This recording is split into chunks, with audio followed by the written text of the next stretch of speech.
Welcome back, everyone, to another exciting week of Ramban ala Parsha. We did, in preparing this, we did a really good job last year of touching on the most important Rambans, but there's enough left for us to discuss this year, which are important. And starting with the very first Ramban on the Parsha. The Parsha obviously begins, Vayeshev Yaakov be'eretz migurei aviv be'eretz Canaan. And the Ramban here subtly, but it's really a significant point, talks about the relationship between this and what came before it, right? The end of last week's parsha, the end of Vayeshev, you have Eile b'nei Seir hachari yoshvei haaretz, ve'eila hamelachim asher malchu be'eretz Edom lifnei melach melech livnei Yisrael, the history of Esav.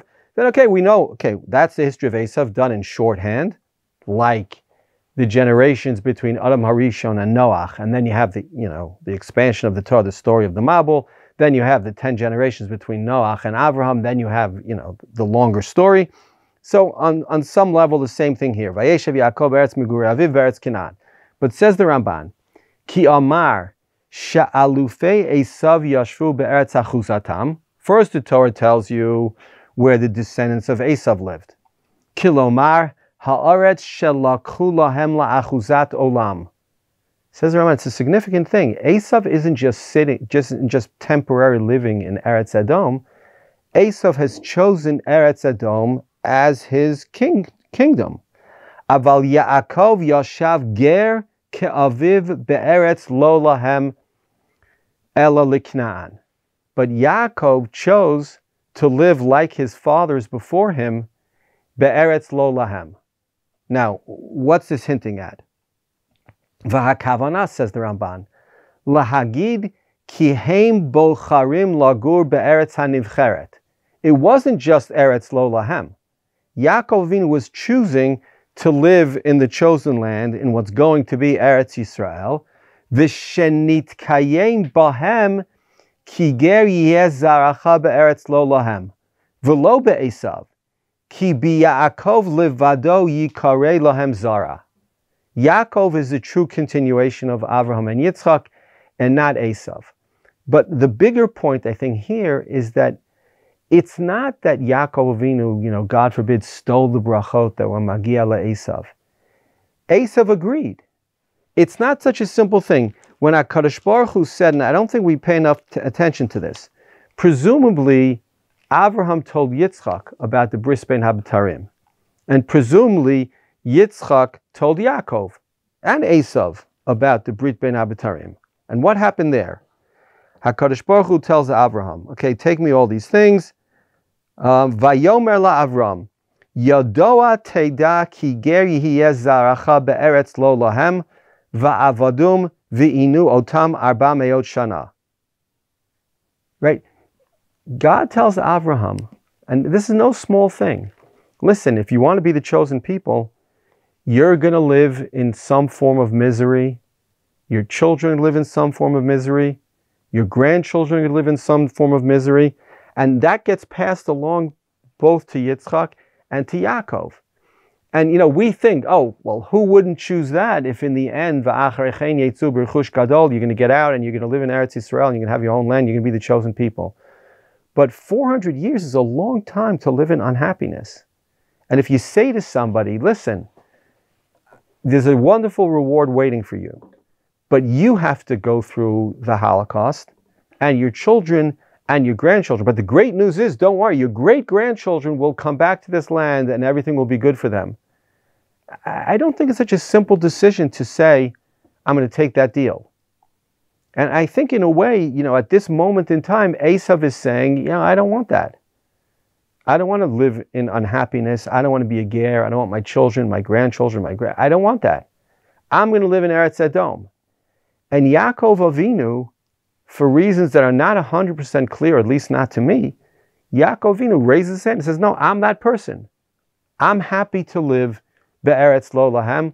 I'm happy to go down to Mitzrayim, more or less. I'm happy for my children to live there, so long as at the end we come back.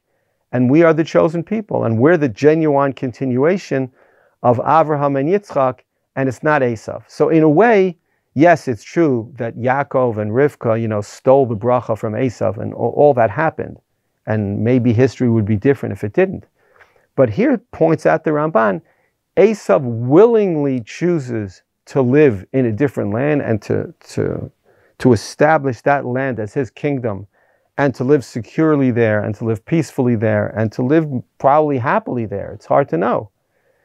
And Yaakov Avinu willingly chooses to live be'eretz lo lahem, and to have what happens afterwards. It's no coincidence that the story of Yosef happens immediately, and the going down to Mitzrayim happens, almost immediately in the Torah.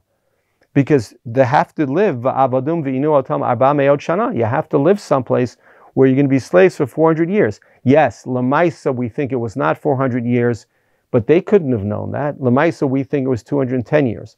Also, not an insignificant amount of years. But that's a choice that Yaakov, and more importantly, that Esav makes at this point in time, and you don't ever find later on Esav saying, hey, we should get Eretz Yisrael. Right? I mean, you do have there is anti-Semitism, and if you think that Esav is the continuation of the church, or the church is a continuation of Esav, obviously there was plenty of anti-Semitism from the church.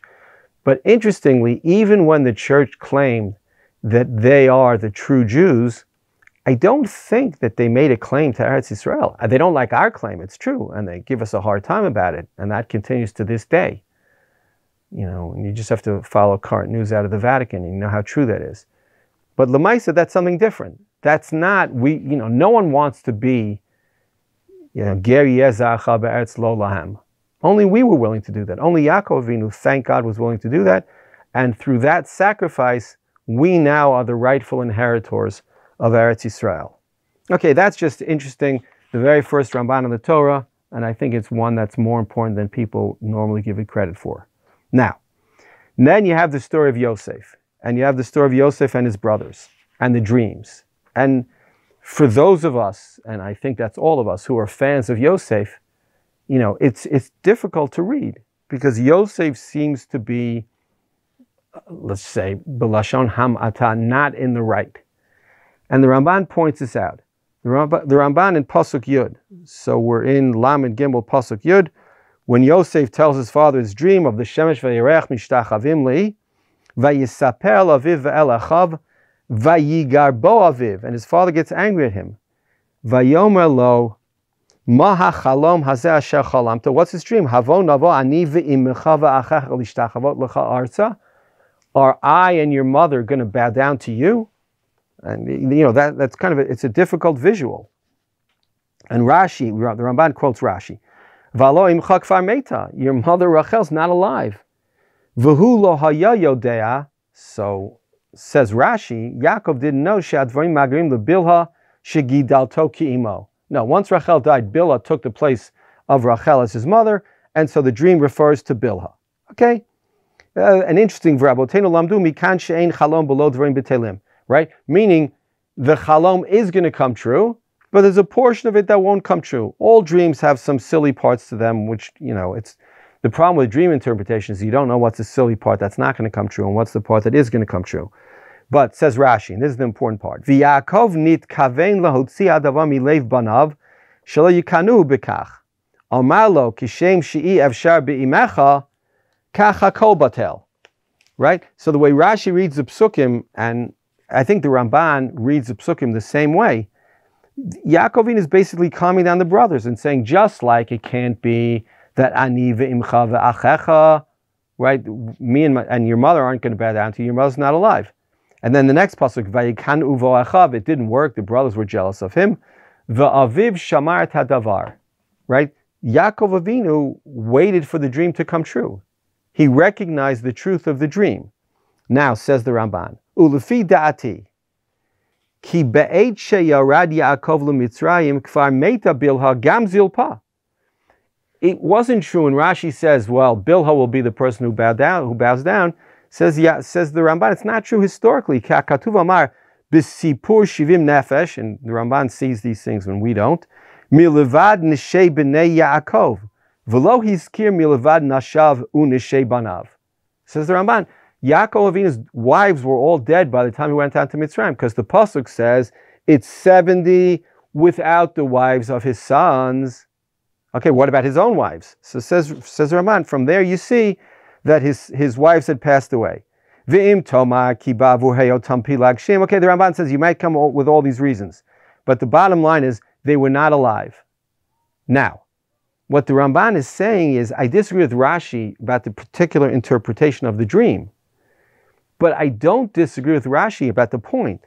That the point was Yaakov Avinu was letting the brothers know these dreams can never come true, but Yaakov Avinu believed in the dreams.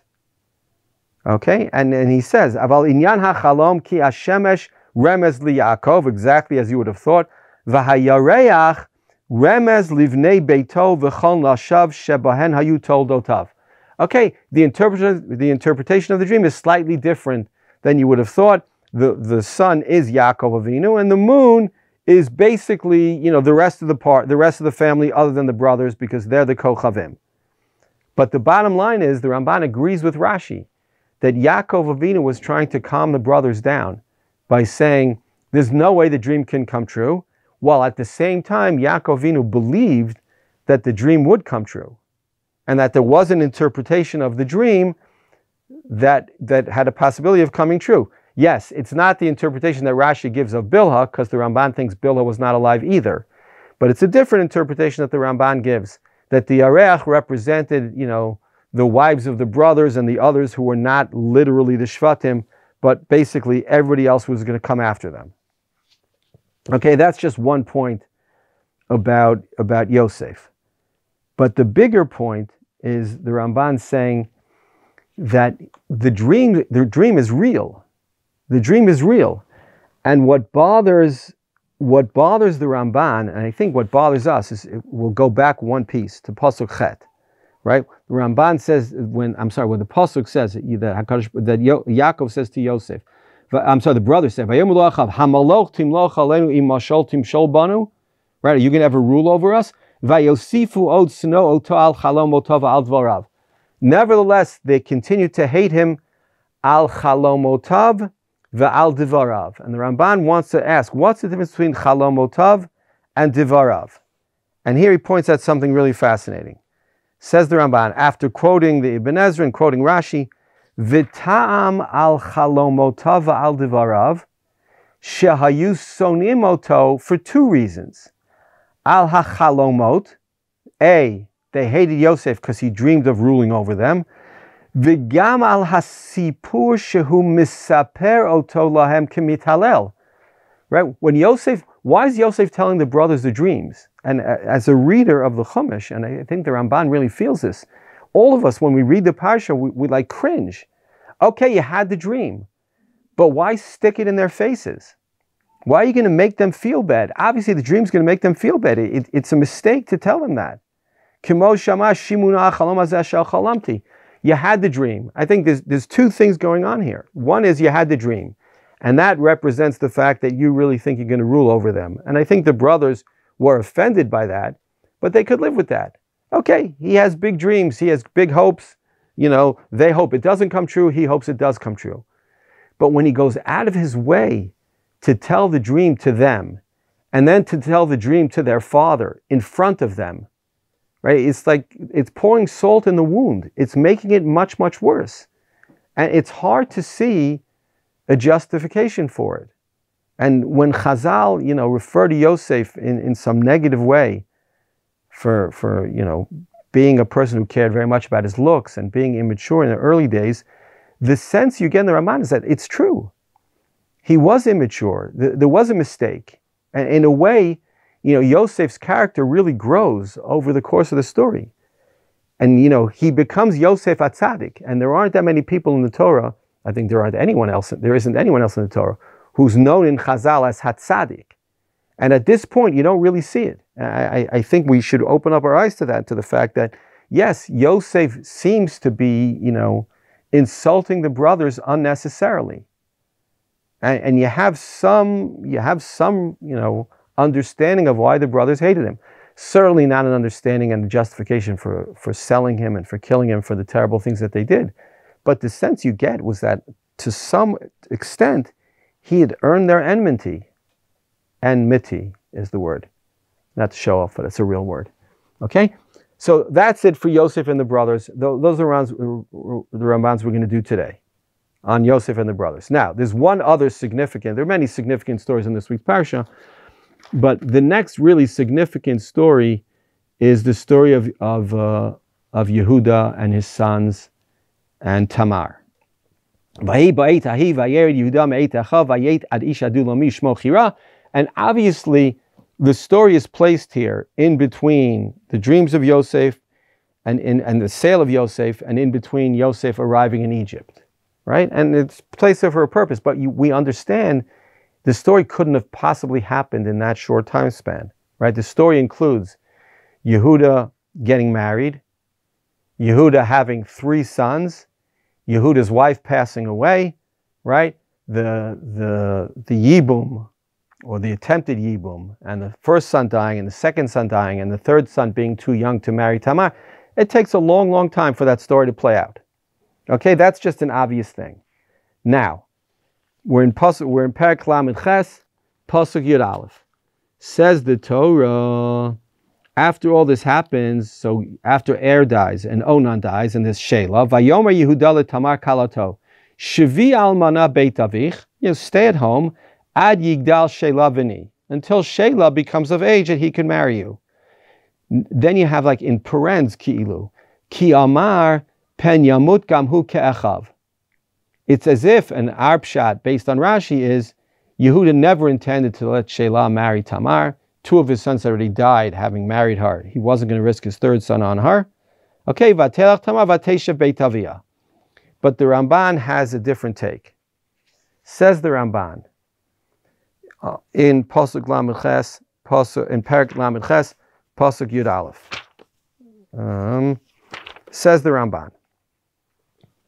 I'm in Yud Aleph, but not at the very beginning. The second, the Divrei Hamaschil in the Ramban is Ki Amar. Kilomar. This is Rashi. Hayad docheh ato b'kash. He didn't mean it. He was pushing her off with some excuse. Shelo haya b'dato lahasiya lo. Ki amar pen yamut gamhu ke'achav. He didn't want Shelah to die as Aaron Onan did. Ki muchzeket hi zo sheyamutu anasheha. Right? The halacha in the Gemara is that if 2 of your husbands die, you can assume that she's, in English, what we would call a black widow. It's something really bad about marrying this woman, and therefore there's a risk involved, so you don't have to do it. Now, the Ramban asks a basic question that everybody should ask. V'lo yadati lama yitbayesh Yehuda hamoshel bidoro, right? Yehuda was the ruler. He was the most respected person in that generation. Why is he afraid to say, min ha'isha azot, v'lo yomar leha lechi l'shalomi beiti? Listen, I'm not going to give you Shelah. I'm not obligated to give you Shelah, and it's risky. You should go home and lead your life. V'lama yit'eota v'asura l'Shelah. Right? Why would he fool her? If he wasn't going to let Shelah marry her, he should have told her the truth. K'mo shamru b'nisuim. Betray zimna have chazaka. That's the Gemara that I mentioned. 2 husbands die, even though normally you need 3 for there to be a chazaka. In this case, the Gemara says, no, 2 is enough. So not only did Shelah not have to marry her, says the Ramban, on some level it would have been wrong for Shelah to marry her. Va'od, ki bihiota makpida al zinuneha lechayev ota sreifa, from the fact that Yehuda was so makpid to mechayev her sreifa when he thought that she had cheated, nireh shehaya chafetz ba lihiyoto bebeita. Says the Ramban, Yehuda passed the punishment of death on her. That means that he really saw her as a zakuk liyavam, that she was supposed to wait for him. Now, the Ramban, very important line. V'rachoku shelo shama Yehuda ki banav chatu. Right? Says the Ramban, it's hard to imagine that Yehuda didn't know that his sons had sinned. Vayihi er bechor Yehuda ra beinei Hashem vayimiteo Hashem. That's a really, really harsh pasuk. It doesn't mean that once put on his tefillin shel rosh ahead of his tefillin shel yad. No, the Torah makes a decision, makes a moral decision. He was a bad person. Then the Torah tells us the sin of his brother, of Onan, who refused to impregnate his sister. That's bad. Why? Because he didn't want his brother to have a son. It's really selfish. Says the Ramban, Yehuda knew that his sons were not tzadikim, which is a milah, because sometimes you don't know. Vayishlachem biyad pisham ve'ein letamar bahem chet. He knew it wasn't that Tamar did something wrong and therefore her husbands had died. It was their fault. Therefore, says the Ramban, V'hanachon be'enai, shehaya Sheila ra'ui liyibum, Sheila was worthy and should have been the person who married Tamar, aval lo ratza aviv sheyiyabem ota va'odenu na'ar. He didn't want Sheila to become her husband while he was very young. Pen yechateh ba ke'achav asher metu bin urehem. Says the Ramban, all of the two husbands before Sheila, Er and Onan, were very young when they married Tamar. Ein la'echad mehem shtei mesrei shana. Says the Ramban, based on the Seder Olam, neither of them had even reached 12 years old. V'cha'asher yigdal v'yishma l'musar aviv, az yitnana lo li'isha. He wanted time to raise Sheila to be the kind of brother who wouldn't make the mistakes that Er and Onan had made. They were bad people, and Yehuda knew that. But he had higher hopes for Sheila. V'cha'asher himtina yamim rabim. On the other hand, Tamar waited, and she saw that Sheila was now at least 12 years old, the same age that his brothers had been when they married her. V'ra'ata ki gadal Sheila be'eineha, v'odenu na'ar la'aviv, that her father is still refusing to let Sheila marry her. Ki ein lo eseh shanim, v'ya mamtin lo od. She was waiting until he was 10, till he was 11. Az mehira Tamar birov ta'avata laholid mizera hakodesh v'asta ha'ma'aseh hazeh. And so Tamar goes out and does exactly what the Torah describes because of her desire to marry one of the members of Yehuda's family. So says the Ramban here, Tamar, who has become a bit of a hero or a bit of a heroine, certainly for women looking for role models in the Torah, right? And the Ramban supports that. The Ramban says she had no role whatsoever in the death of her husbands. It was their fault and their fault alone. Her father-in-law knew that. It was all a misunderstanding. Her father-in-law fully intended to let Sheila be miyabem har. Okay, but he wanted to have a chance to raise Sheila to not make the mistakes that Er and Onan had made, and Tamar jumped the gun, and what happened, happened. Okay, one more slight detail there. What is with the punishment of Sreifa? Vayomer Yehuda tikachla penihya lavuz hine shalach leagdi Esav atalo mitzata. Okay, vayugad Yehuda lemar zanta Tamar chalatecha v'gam hine hara liznunim. Vayomer Yehuda hotziuha v'sisaref. The Ramban wants to know where that comes from. Why does Yehuda pass the punishment of Sreifa on Tamar? So first Rashi, Amar Ephraim Maksha Talmido Shel Rabbi Meir Mishum Rabbi Meir Tamar Bito Shel Shem Haita. Oh, she was a Bat Kohen. Shehu Kohen Lefikach Danua B'Sreifa. Okay, Zeh Katav Rashi V'lo Persho. He didn't explain how that is and why that would be. Says Ramban, Va'ani lo yadati adin hazeh shebat Kohen eina chayevet Sreifa ela biznut im zikat haba'al arusa o nisua kimo shemefurish b'Sanhedrin. Aval bat Kohen shomeret yavam shezinta eina b'mita klal. Says the Ramban, I didn't know there was such a halacha. Of course, the Ramban knows the halacha is that a bat Kohen who cheats on her husband is b'sreifa. But for that to be, and it ties into the last Ramban, for that to be, says the Ramban, it has to be that she was really zekuka liyabam, that Yehuda was really going to let her marry Sheila, and that she really had an attachment to Sheila halachically, and therefore what she did was znus, and not just a single woman who has a relationship with a man, which is asur, but there's no chiyuv misa there. Says the Ramban, a bigger point. Venerally, shahayda haya Yehuda katzin shoteru moshel ba'aretz. Yehuda was something great. He was the ruler of the land. V'hakala asher tizna alav einana nidonet kemishpat shar ha'anashim. Right? His daughter-in-law doesn't get the regular punishment that most people would get. Ach kimevazet hamelucha. It's almost like the Ramban is hinting here that it's not a halachic matter. Yehuda had a din of a melech, and therefore it was for him to pass judgment. Va'al kein katuv vayoma Yehuda hotziyah v'tisaref. Ki bo lefanav la'asot ba kechol asher yitzaveh. They didn't come to Yehuda to say, like they came later on to Moshe Rabbeinu, we don't know the halacha. He was a makoshesh eitzim. What's the halacha? No, they came to Yehuda. They said, you're the king, and your daughter-in-law cheated on you and on the Melucha and on your family. And therefore, Yehuda said, Hotzio v'tisaref. It's not how he looked it up in the halacha, and the Shulchan Aruch of the time said that the punishment for a person who cheats on her yavam, if she's a kohenes, if she's a bat kohen, is that she gets misa, that she gets sreifa.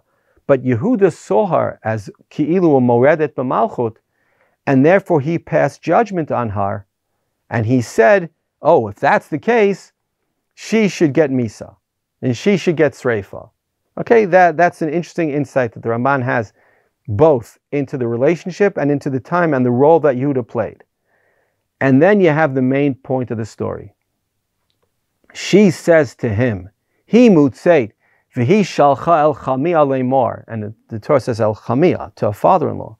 Le'ish asher eila lo anochi hara, v'atomer hakerna lemi achotemet v'hapitilim v'hamateh ha'ela. Right? I'm giving you the signet ring, I'm giving you your shirt or your scarf.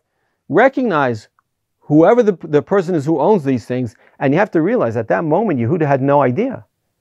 I don't think he thought back and said, ooh, the prostitute that I slept with could have been my daughter-in-law. I think it was the farthest things from his mind. He didn't recognize her, he didn't know who she was. Right? Vayaker, and he could have said anything at that moment. And the sense you get in the psukim is that had he said, no, she should be put to death, she would have been put to death. He, as the ruler of the land, is about to come into huge embarrassment, and he did it on his own.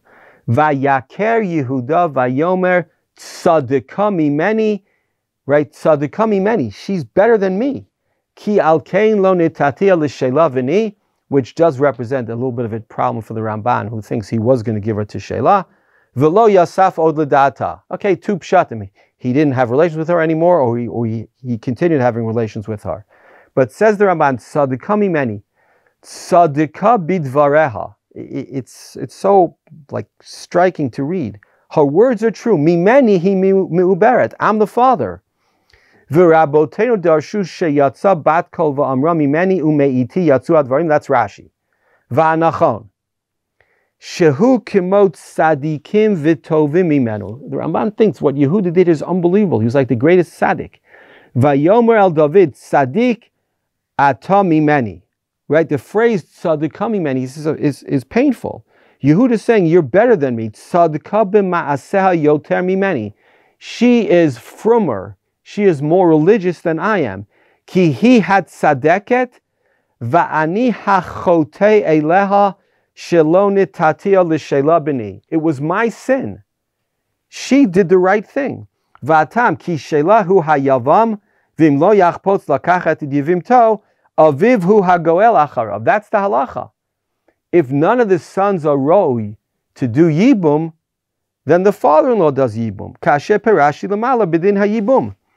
So the sense you get is that the Ramban is saying, Yehuda's not just saying she's right, but he's saying she's a greater person, she's a better person, she's a more moral person than me. Because I hesitated, yes, says the Ramban, I was going to give her Shelah, but I wanted to wait a good long time till I was sure of his behavior and his ability to withstand whatever obstacles his brothers fell in. But I was mevatel the mitzvah because she was ready. And she was willing, and she was able. And therefore, what she did was better than what I did. What she did was more correct than what I did. What she did was more religious than what I did. And in this moment, Yehuda really becomes like a better person.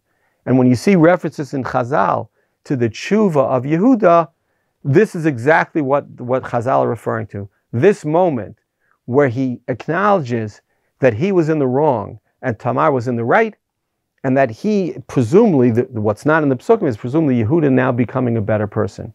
Yehuda now becoming a more moral person. Yehuda becoming more of a family man.